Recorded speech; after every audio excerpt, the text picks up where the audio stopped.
Hello everyone, Cynthia Miller here. Just wanted to give you a view of the inlet before I stepped in here. I want to talk to you today about the energy of the moon right now. As you know, the full moon was on Friday, and I did allude to the fact that after the full moon, it's a time to just be.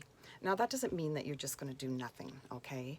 It's more about doing the chores, doing the tasks, doing the administrative stuff that get you organized for the next phase. Because basically, what I believe is that through each phase of the moon, there is an energy that aligns with doing specific things. So when you're not doing those specific things at that particular time, you're going to feel like there's resistance, like there's always a contrast. And so what you want to do is understand how that works to get you doing those things through the month. So before the full moon, which was Friday, everything was sort of culminating up to that, the energy, the tasks. And it's interesting that they decided to schedule the convention on the week of the full moon. It was Friday, and we had, the sessions from Tuesday, Wednesday, Thursday, Friday. And, it was exciting, and it was successful. And I think that the energy of the full moon really contributed that, even though you don't know it's happening. And so what's happening now, we're after the full moon, and just for, a few days afterwards, it's a time to just be. But it's not about just doing nothing. It's about doing the administrative tasks. So what you want to be doing is organizing yourself. You want to be getting your office cleaned up. You want to get your laundry done, get your meals planned for the week. Maybe organize the pictures that you took this past month.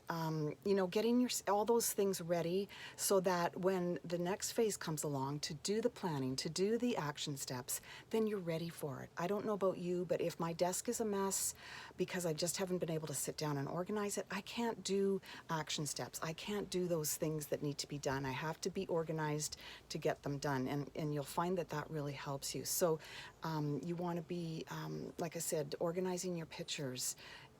Just take on the mindset that you're the most perfect assistant that you could possibly hire, and just do that for a couple of days, and just see if that helps you. Now, this does not mean that you're not going to take a call. If somebody calls you up and said, hey, let's have a class, it doesn't mean that you're not going to strategize and plan it. But the majority of the time, you're going to want to get yourself organized so that when you're ready to go do that class, you're going to be able to pull that off because your mind is settled. You don't have to worry about that stuff at home, okay? Just following up with people, doing those administrative tasks that just help you get ready for the next phase, okay? Because it does work. I hope that helps to sort of explain the energy that I live by. I think it's just time to share it. So hope that makes it good for you. Okay, take care.